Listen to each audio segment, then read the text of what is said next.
طيب نبتدي بقى. بسم الله الرحمن الرحيم. السلام عليكم ورحمة الله وبركاته. المرة دي بقى حاجة غير خالص. الفكرة ببساطة، الكتب الكبيرة اللي مبقاش عندنا وقت نقراها ومطنشينها خالص وما بنقربش منها ومفيش وقت للكتب، خلص يا عم فيديوهات قصيرة ورا بعض، مقاطع قصيرة ورا بعض. فاسمه ايه ده، لو مش هنقرا الكتب دي على الأقل نقرا تلخيصها، واكيد تلخيصها الخلاصة، تبقى انت كده على الأقل خدت الفهم من الكتب دي في كام سطر، وهو ده اللي هنقدمه هنا. تمام. النهارده معانا تلخيص يعني لكتاب عظيم قوي. تمام. ملخص مقدمة ابن خلدون. تمام كده. التلخيص طبعا للعالم، عالم 2025، عالم الزمان شات جي بي تي. ودي صورة طلبتها منه تشبيهية ليه، يعني ده شات جي بي تي راسم نفسه بالشكل ده وهو قاعد عمال ياخد كل العلوم اللي في الانترنت والكتب والموارد والصور وقاعد يدرسها. ده كده تخيله لنفسه. تمام. ده كده شات جي بي تي. تمام كده. وهنا بقى مين؟ القارئ المتواضع اللي هيقرا لك الكلام اللي كتبه شات جي بي تي عن ملخص مقدمة ابن خلدون. تمام كده. طيب تعال نبدأ. طبعا سألته بقول له ما يبقى اننا هنبدأ ناخد تلخيص كتب وفي ساعة روقان كده، قلت له بص انا عاوزك بقى تديني الكتب، يعني طلبت منه نوعية كتب معينة. تمام. بيبقى ليها علاقة بالماضي والحاضر والمستقبل وفي ترابط بينهم. وطلبت منه ان ايه يعني التلخيص، بص ما يكونش اي تلخيص سحري مزاجنجي مزاج كده. تمام. فبص بقول لي اهو هنركز على مقدمة ابن خلدون وهنعمل لها تلخيص سحري مزاجنجي يخلي الدماغ ترقص من الفهم، مع ربط الماضي بالحاضر والمستقبل زي ما بتحب. تمام. يا عيني يا شات جي بي تي. تعالى يبقى عالم ولا مش عالم يا جدعان؟ طيب نقول بسم الله ونبدأ. مقدمة ابن خلدون، التلخيص المزاجنجي. شفت قلب شات جي بي تي. تمام.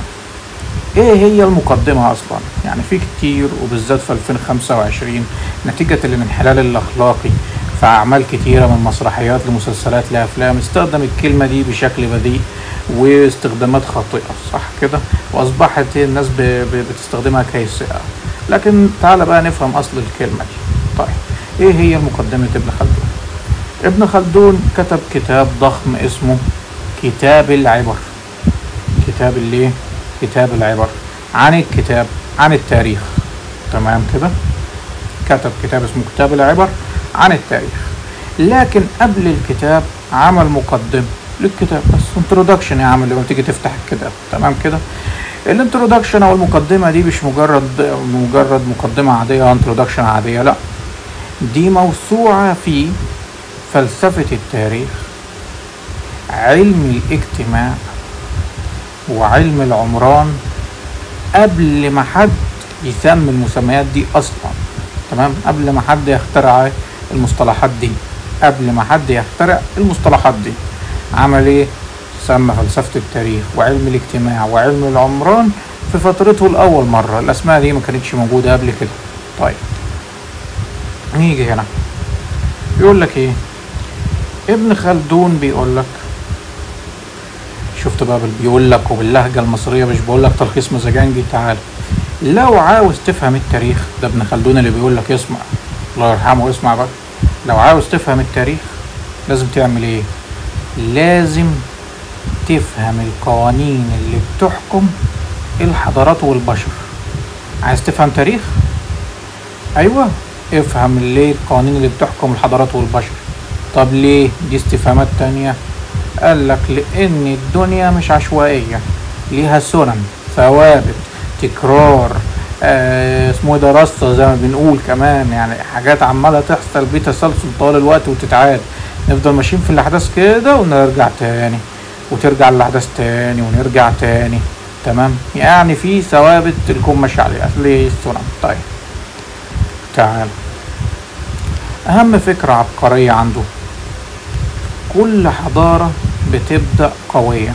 ابن خلدون بيقول لك كل حضارة بتبدأ قوية بعصبية تكاتف. عصبية اللي هو عندهم بقى الفكرة الأولى، القضية الأولى، الحلم الأول، الطموح، تمام كده. فكلمة عصبية دي يندرج تحتها كل ده، اللي هي الجماعة بقى اللي مسكوا سلاح وقاموا عملوا بلد، تمام. فهم أول ما بيبدأوا بالشكل ده، والكلام ده تقدر تطبقه على أمثلة كتير في زماننا كمان، تمام. الممالك اللي تحولت جمهوريات، الدول اللي تفكت من الاستعمار، الدول اللي مشيت تحتل في دول تانية بعد ما كانت في الأول دول ضعيفة، تمام. ففي الأول الدول دي بتبدأ ازاي؟ بتبدأ بالعصبية، تكاتف بينها وبين بعض وكله بيتحرك عشان هدف واحد. بعدين يحصل لها ايه؟ تطرف، يسيبها بقى الطرف وتختني بقى، وحفلات بقى، واخد بالك، وموسيقى واغاني واختراعاته وعربياته وطياراته وبيوته ومكيفاته ومراوح، واخد بالك، كل الاجواء دي. وبعدين يحصل لها ايه؟ تنهار. يا سلام، شفت كده؟ يبقى بداية الحضارة تكاتف، عصبية، كلنا نازلين وكلنا بنتحرك. اعتبرها مثلا لو عايزين اقل مثال، التتار هما بيتحركوا لأول مرة، ألمانيا النازية بتتحرك لأول مرة، اسمه ايه ده، الدول الخليجية هما بيتحركوا أول مرة، عمل الدول شمال أفريقيا هما بيتحركوا لأول مرة. كل واحد بيتحرك عشان يعلن الدولة، يستقل بالدولة، يعلن نظام، تمام كده. اعتبرها كل ده. بعدين يصيب ايه؟ الطرف. بعدين دي جاية لا محالة، تمام. طيب، وده عنده زي قانون الجاذبية، ثابت في كل زمان ومكان، تمام. يبقى ايه؟ عصبية، طرف، انهيار. ادي الرصة عند ايه؟ ابن خلدون. طيب، فبيقول لك اهو القبيلة البدوية اول ما تمسك الحكم عندها شدة وقوة، تمام، تبني دولة قوية، تمام. بعدين لما يعيشوا في رفاهية وفلوس، الفلوس والرفاهية تحضر، العصبية اللي كانت في الأول اللي اتعمل بسببها الدولة تضعف، بعدها الفساد ينتشر، بعدها الدولة تنهار وتنتهي، تمام كده. ايه رأيك في الرصة؟ طيب، بعدين اللي يحصل تيجي قبيلة جديدة بنفس الدورة تاني، هتبتدي بعصبية وتزعق لها كب شوية في الأول، بعدين الفساد والطرف ينتشر، بعدين الدولة ايه؟ تنهار، تمام كده، تمام. فبيقول لك ان هو يعني تخيل انت ان هو كان بيتنقل وترحال شاف كل اللي هو بيتكلم عليه ده. يعني هو كده المفروض يكون عاصر دول حصل لها الكلام ده، خد بالك، دول حصل لها الكلام ده. لانه ازاي تعرف كده؟ لازم تراقب. يعني هو مش ماشي يتكلم والكلام ده ما بيحصلش قدامه مثلا، لا، ده انت لازم تراقب مثال على كده، تمام. طيب، فتيجي قبيلة بنفس الدورة تكمل، فبيقول لك ده مش مجرد كلام، ده نظرية دورة الحضارات. والراجل بيقول لك ان التاريخ بيلف في حلقة مفرغة، تمام كده، تكرار. يعني كل اللي بحكاه ده عمال يتكرر كل شوية. ولو ركزنا احنا في 2025، من سنة 2000 لحد 2005، يعني هي كده 2025 اللي هو حكى عليه فوق ده كله حصل قدامنا في بلاد كتيرة جدا، تمام. طيب، ليه الحضارات بتنهار؟ ابن خلدون قال لك في عوامل كتير، لكن اهمها الطرف. لما الناس تسيب البساطة وتغرق في النعيم القلوب تضعف، تمام كده. مبروك على كل اللي فرحانين بالكلمة دي، انتوا سبب نهاية الحضارات والدول كلها، جماعة الVIP، تمام. يلا بينا. بعدين الظلم، لما الحكام يظلموا التجارة تموت، الاقتصاد يوقع، تمام كده. فانت لو تشوف هتلاقي الشعب اولا ثم الحاكم ثانيا، خدت بالك؟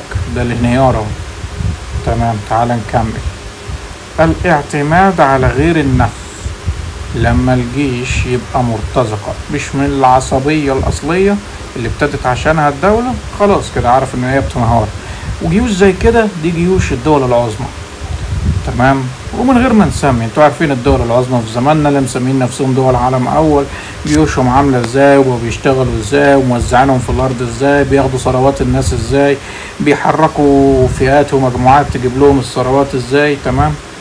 فما عادش فيه العصبيه اللي في الاول، الكفاح بتاع زمان، الحروب الاهليه اللي عدوا بيها، الاستقلال، كل ده راح. ودلوقتي بقوا عمالين يركزوا على مصادر الدخل والسيطره على ثروات شعوب العالم الثاني والثالث. تمام. طيب نيجي نكمل.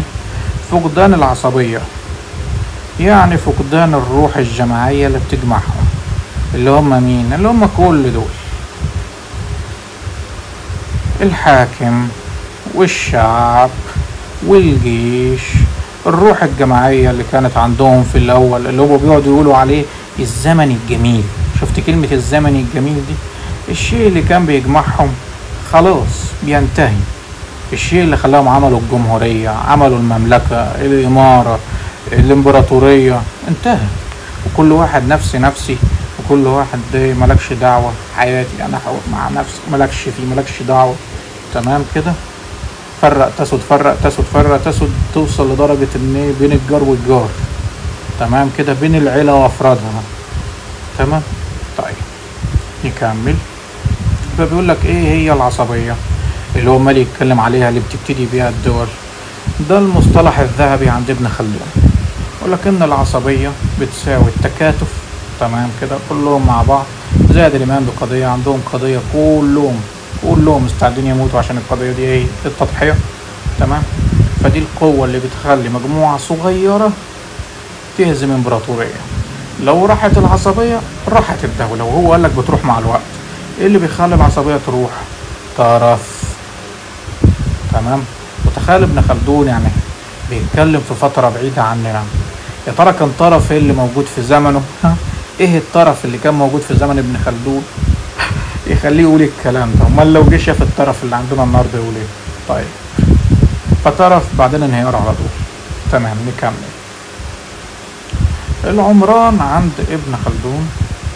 ايه هو العمران؟ ابن خلدون اخترع مفهوم اسمه علم العمران البشري، اللي هو دلوقتي اسمه علم الاجتماع، لان زي ما قلنا هو اللي سمى، هو اللي يعني اللي قال الاسماء دي في الاول، والفلسفة التاريخ وكل المسميات اللي قلناها فوق. فاسمه ايه؟ هو سماه علم العمران البشري، اللي هو المقصود بيه علم الاجتماع. فبيقول لك البشر لما يعيشوا مع بعض بيعملوا عمران، مدن وحضارات. والعمران ده له قوانين زي قوانين الطبيعة. بمعنى مثال، كل حضارة لازم تبدأ بسيطة، بادية، قاعدين في الصحراء. تمام كده. أماكن لا بنى ولا غيره، خيام، مباني ضعيفة. تمام. بعدين تكبر وتبقى حضر، تبدأ بقى تشوف ناطحات السحاب والمباني اللي 10 20 دور، 200 دور، 100 دور. تمام كده. بعدين تنعم وتنهار. تمام. ليه؟ لأن دي الدورة اللي هو حكى عليها فوق. وفي نفس الوقت الضعف عمال ينتشر فيها داخليا، وغيرها جاي عايز ينقض عليها كده. ليه؟ لأن غيرها لسه بيبتدي الدورة بتاعته، واخد بالك بقى؟ فغيرها جاي يهجم عليها، وهي عمالة تضعف، في نهايتها هي خلاص تنعم وتنهار. فالموضوع منتهي. تمام. الاقتصاد والتجارة. ابن خلدون كان فاهم الاقتصاد قبل آدم سميث. مين آدم سميث ده؟ بيسموه أبو الاقتصاد الحديث. والرأسمالية في الزمن الحالي اللي احنا فيه قايمة كلها على نظرياته. وفي آخر صفحة أنا هرفع لك الملف ده مع الفيديو، جايب لك نبذة عن ابن خلدون وعن آدم سميث، وأوجه الفرق بينهم والتشابه بينهم. تمام كده. المتفقين فيه والمختلفين عليه. تمام. هتلاقيها في آخر الملف. طيب قال لك ايه؟ ابن خلدون كان فاهم الاقتصاد قبل آدم سميث. فبيقول لك ابن خلدون بيقول لك لو الضرائب عليت زيادة، ده سبب ان التجارة تنهار، بسبب ان الدولة تضعف. لازم الدولة تسيب الناس تشتغل بحرية عشان الاقتصاد يعيش. شايف قد ايه الكلام ده حديث جدا، وكأنه بيتكلم عن الرأسمالية والضرائب دلوقتي. انت لو عايز كمان اوريك هو من اي فترة، يعني بص ابن خلدون من امتى لامتى؟ من 1332 ميلادي ل 1406 ميلادي. شايف الفترة اللي هو عايش فيها، وبيتكلم كأنه معانا في 2025. صح ولا لا؟ تمام كده. فتعال نكمل. تمام. يقول لك هنا الدين والدولة. ابن خلدون بيقول لك الدين ممكن يكون عامل قوة للعصبية اللي هو بتبتدي بيها الدول في الأول. تمام. اللي مالي يتكلم عليها من الأول، اللي هي تكاتف وإيمان بقضية واسمه ايه والتضحية. طيب خصوصا في بدايات الدولة، يعني القبيلة لو جمعت العصبية زائد الدين تبقى امبراطورية. تمام كده. مراحل الدولة الخمس. القانون الخفي. ابن خلدون قال إن الدولة بتمر ب5 مراحل: التأسيس بالقوة والعصبية 1، 2 الاستقرار والتنظيم، 3 الرفاهية والمتعة، 4 الإسراف والفساد، 5 الانهيار. يبقى تعالى نشوف. هذه العصبية تم تأسيس الدولة، استقرار وتنظيم خلاص انتهينا، يعني كده خلاص ده الزمن الجميل. ده بعد كده مواليد اللي جايين بعد الجيل ده، معلش ثواني، المواليد اللي جايين بعد الجيل ده هيقول لك ايه؟ ده الزمن الجميل. تمام. الجيل بقى اللي لسه مولود هنا وشاهد على الزمن الجميل ده، وقول عمره مثلا من 9-8 سنوات وهيكمل بقى ويبقى شاهد على الزمن الجميل ده، مع زايد الجيل الكبير الموجود وقتها، يجوا بقى للمرحلة دي. والمرحلة دي مالها بقى؟ المرحلة دي جنان. الأسعار نار. الأسعار نار. الوقت بيجري. بيجري. وكلهم متفقين على حاجة واحدة. ايه هي؟ يوم القيامة الجمعة الجاية الساعة 12 بالليل. تمام كده. في المرحلة دي كلهم متفقين على ايه؟ ان يوم القيامة الجمعة الجاية الساعة 12 بالليل، ويقعد يقول لك القيامة قربت والعالم بيخلص وهي اللي جرى في الدنيا يا ناس. تمام. لان الرفاهية والمتعة والاسراف والفساد والانهيار بتحسسك بسرعة الوقت غصبا عنك، لان كل شوية جديد وتفاهة وبسرعة وحاجات عمالة تتباع في الاسواق، وحاجات محرمة تتباع في الاسواق، وبضائع محرمة في كل حتة، وناس بتضحك كتير حواليك، وكله بيجري، وحركة سريعة حواليك في كل حتة، والاسعار بتغلي. انت بتبقى شايف ان الكل بيجري ناحية الانهيار. اكتر ناس بتحس بكده هم نفسهم اللي جوه المجتمع، وتلاقيهم كلهم بيقول لك خلاص القيامة هتقوم. تمام. وده بيحصل في كل 100 سنة عدت قبلينا، وال100 اللي احنا فيها، وكل 100 سنة بعدنا. تمام. طيب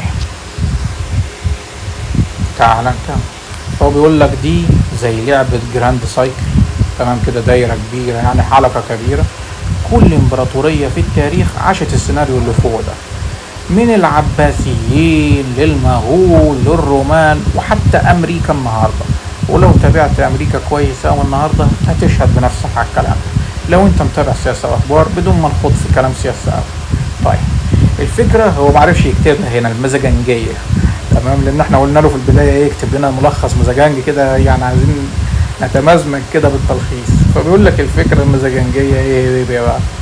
ان ابن خلدون ما كانش مجرد مؤرخ، كان مهندس حضارات. تمام. وبصراحة اللي قريته فوق لو جه في عصرنا كان ممكن يبقى استشاري عالمي لدول الخليج، او حتى شركات زي جوجل. بصراحة يستاهل، الله يرحمه ونشهد له بكده، لان نفس القوانين دي شغالة دلوقتي في الشركات العملاقة والاقتصاديات الحديثة. الختام شات جي بي تي بيقول لك السؤال اللي يفجر الدماغ: هل عصر التكنولوجيا والذكاء الاصطناعي كسر القوانين اللي احنا اتكلمنا عليها فوق دي؟ ولا كل حضارة حتى لو كانت ديجيتال هتيجي ليها لحظة الانهيار لما العصبية تتحول لرفاهية بحتة. يعني شات جي بي تي بيقول لك الاي اي لما ظهر تفتكر هيقدر ينقذكم من الانهيار، ولا كده كده رايحين للرفاهية وهتنهاروا؟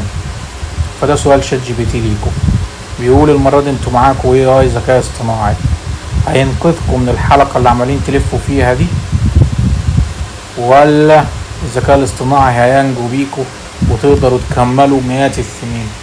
انا بصراحة اقول له للأسف انا ده رأيي انا، وبرضه بكتب انت رأيك، ان اي اي انت النهاردة موجود في ايدينا كشات جي بي تي وجيميناي وغيرك من النماذج، تمام، ومايكروسوفت والكلام ده كله.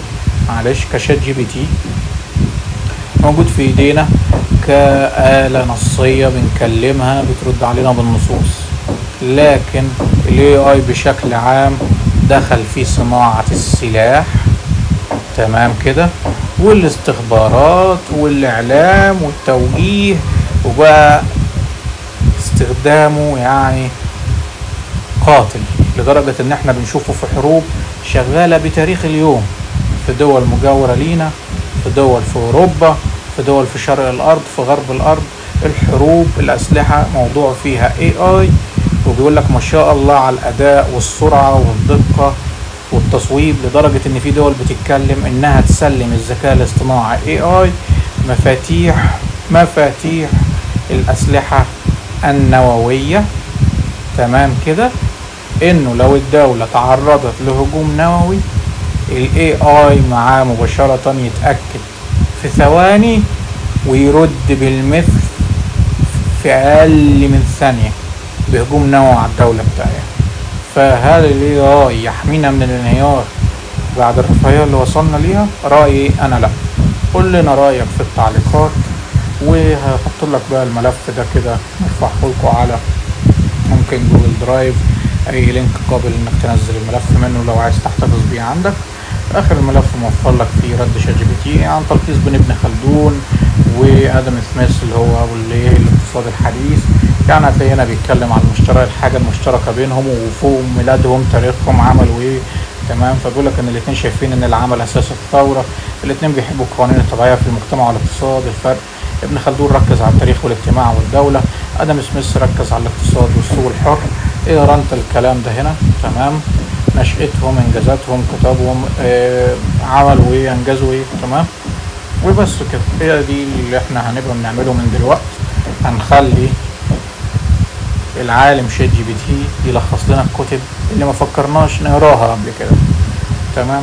ولما جينا نقراها ادينا بناخد الفايدة على طول، بنقول لشات جي بي تي هات ملخص الكتاب اللي قدامك ده على طول، هات الخلاصة بقى، قول لي الزبدة، قول لي الخلاصة، قول لي الرأس، قول لي فولة الكتاب دي هو بيتكلم عن ايه، تمام. خدنا الخلاصة في دقايق الحمد لله، وبس كده. اشوفكم ان شاء الله في تلخيص كتاب الفيديو الجاي، كتاب جديد. ولو عندكم كتب معينة ممكن يبقى تقولوا لنا في التعليقات برضو. والسلام عليكم ورحمة الله وبركاته. ما تنسوش اللايك والاشتراك، كل الحاجات دي.